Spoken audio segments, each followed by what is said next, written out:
गांव सड़कों से नहीं जुड़ेंगे तब तक गांव की उपज मंडी में आने में, गांव के स्वास्थ्य के लिए हॉस्पिटल आने में, गांव के बच्चे स्कूल जाने में ये सुविधाएं नहीं होगी। तो उन्होंने प्रधानमंत्री ग्राम सड़क योजना को चालू किया। आज जिस सड़क का हम उद्घाटन कर रहे हैं ये 2011 से पहले बनी है। 2011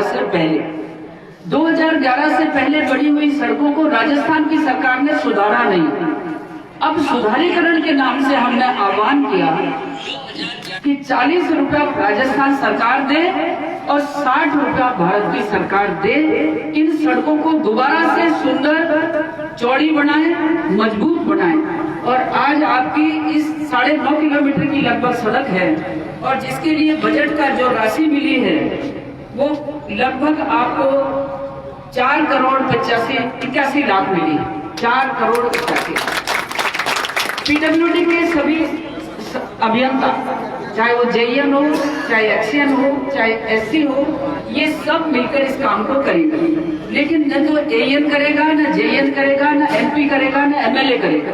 इस काम को करेगा एक ठेकेदार।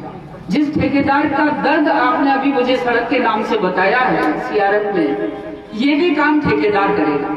मैं तो यहाँ उपस्थित ठेकेदार से एक ही बात कहूंगी, पाई पाई इसमें लगा है और अच्छा पैसा है। ऐसा नहीं है कि लगभग 52 लाख रुपए 1 किलोमीटर के लिए मिलते हैं और ये है रिनोवेशन, सुदृढ़ीकरण, दोबारा टूटी हुई सड़क को बनाना।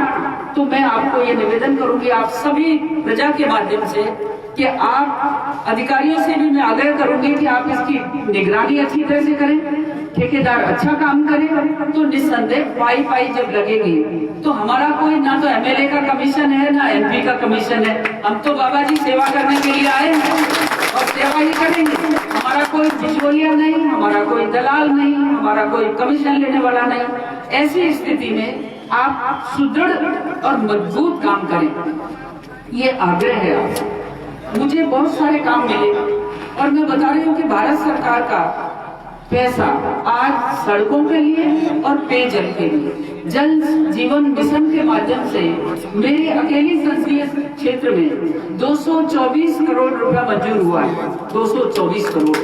और इसी तरह से लगभग 165 करोड़ रुपया इन सड़कों का मेरी पूरे संसदीय क्षेत्र में मंजूर हुआ है। मैं आज भी आपको कहती हूँ कि जब तक सांसद के हस्ताक्षर नहीं हो जाते तब तक ये सड़कें मंजूर नहीं होती।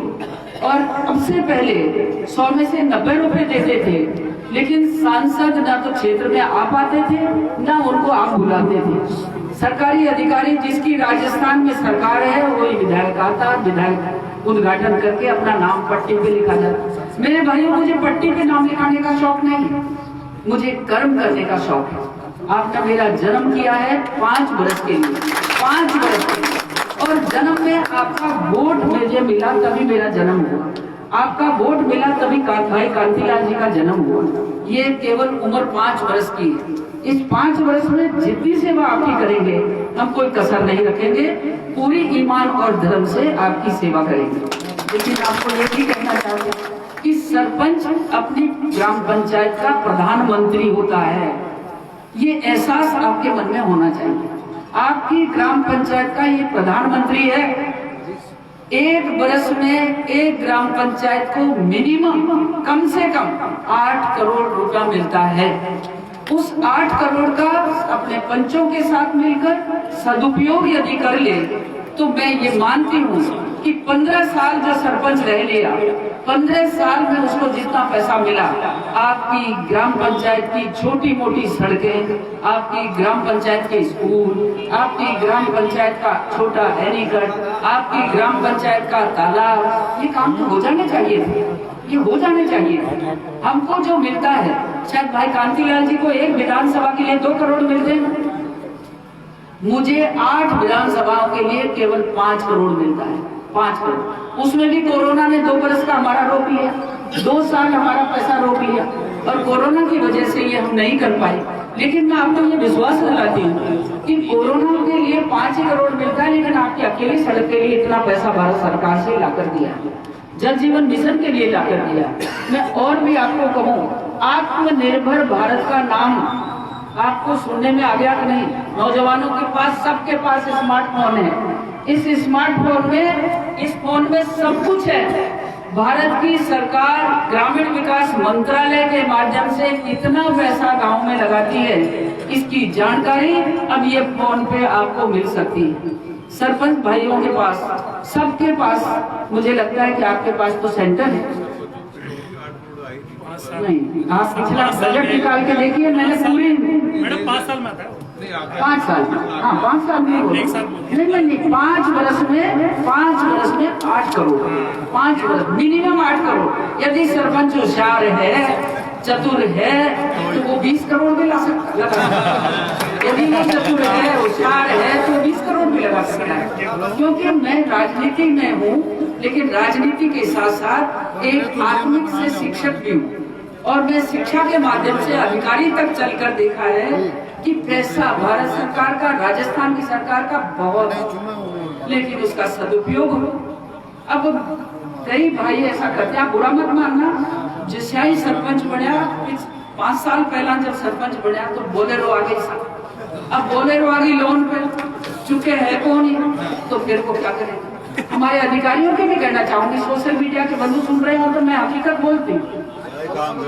मंत्री तक आपने भेजा, 30 साल की राजनीतिक जिंदगी है। भाई कांतिलाल जी तो शायद बहुत पहले से मुझे जानते हैं। मैं आपको बताना चाहती हूँ कि यदि हम एक होकर चले, मिलकर चले, सरपंच 5 खड़े होते, 4 हार जाते हैं, एक जो बना वो चारों उसकी टांग खिंचाई करते हैं, काम नहीं करने देते, उनको गले से गले। आज हम दोनों भी तो एक जगह बैठे हैं, मेरे 8 विधानसभाओं में हरेक एमएलए के, आप तो खैर निर्दलीय हैं, या दल की कोई परवाह नहीं है आपको तो आपकी परवाह है, जनता की परवाह है। लेकिन मेरे साथ कांग्रेसी भी बैठे और कांग्रेसी मंत्री भी मेरे साथ एक मंच पर बैठकर हमने काम को शुरू किया। और मैंने उनसे कहा, आप मुझे छोटी बहन ही मान लो, बड़ा आप ही बनो, और ज्यादा पैसा आपकी राजस्थान सरकार को मान लो, मारो कम ही मान लो, लेकिन अपन मिलकर तो समाज की सेवा करें। तो मैं आपको ये विश्वास दिलाती हूँ कि मेरा जीवन बचा है, अभी 3.5 साल और बचे। आप 6 महीने बाद हमको एमपी कोटा मिलेगा। सरपंच साहब, छोटी मोटी जो भी समस्याएं आपकी हैं, उनका समाधान मैं हर हालत में करूँगा। लेकिन स्कूल के लिए, स्कूल के कमरों के लिए अपना रमसा और समसा, ये 2 अपने ऐसे उपक्रम हैं जिनको भारत सरकार ने सर्व शिक्षा अभियान में करोड़ों रुपए दिए। आप अपना प्रस्ताव बनाकर भेजें। मैं खुद भी अलवर जिला कलेक्टर से भी बात करूंगी, जिला शिक्षा अधिकारी से भी बात करूंगी, ताकि मेरी विधानसभा थानागाजी में प्रत्येक स्कूल में पैसा आवे और आप उसका सदुपयोग करें। दूसरा, एक बहुत बड़ी समस्या आपने सबने मिलकर ज्ञापन दिया है, अतिक्रमण हटाने का। ये सही बात है कि आज हम प्रतापगढ़ के शुरुआत यहाँ से करेंगे, और इस शुरुआत की जगह पर अच्छा सा किराया, खूबसूरत किराया बने, ताकि जनता की गाड़ियां भी आने जाने में सुविधा रहे, एक्सीडेंट भी ना हो। इसके लिए कलेक्टर को भी हम बात करेंगे और प्रशासन को भी बात करेंगे। लेकिन इसका ये सरपंच साहब, भाई कप्तान जी, आप भी अपनी पंचायत के इस महत्वपूर्ण स्थान के अतिक्रमण को हटाने में हमारा साथ दीजिए, हम जरूर मदद करेंगे। किसी भाई का दुकान या मकान टूटता है, आप उसको उचित जगह पर दूसरी जगह दे दीजिए, ताकि वो मिल बैठकर समझौता करके, जो गांव उसका भी है, और 2 बंदों के कारण यदि गांव पूरे को तकलीफ होती है, तो इस तकलीफ को दूर करने के लिए आपको खुद को आगे बढ़ करके पहल करनी चाहिए। हम आपके साथ। दूसरी बात है, मैं आपको ये भी अर्ज कर दूं कि अभी जितने भी पेपर आपने मुझे दिए हैं सरपंच साहिबानों ने, इनको मैं पढ़ूंगी, देखूंगी, और जहां जहां काम करने का भारत की सरकार का पैसा लाना होगा, मैं जरूर इसमें आपकी मदद करूंगी। एक बात और भी कहना चाहूंगी, नौजवान बेरोजगारी अपने हाथों में है, और इस रोजगार को प्राप्त करने के लिए अब अपन को स्वयं को जागृत होना पड़ेगा और खुद को करना पड़ेगा। भाई कांतिलाल जी ने, जबकि मैं नहीं चाहती थी कि उस मुद्दे पे मैं बात करूं, लेकिन मैं खुद किसान हूँ, किसान की बेटी हूँ, किसान के घर की बहू हूँ, और आज भी मैं किसानों काम से इस तरह से जुड़ी हुई हूँ कि 127 भैंसें मेरे पास हैं, 40 गाय है मेरे पास अभी, और 4,500 पौधे आंवले के मैंने पाले हैं। जो अपनी परंपरागत खेती गेहूं सरसों चना सरसों मूंगफली बीज बाकी है उनमें अपन भूखे ही मरेंगे, उनमें हमारा पेट नहीं भरेगा। हमको परंपरागत खेती को छोड़कर 1 बीघा में ज्यादा उत्पादन हो उसको करना पड़ेगा। लेकिन ये मानसिकता जब तक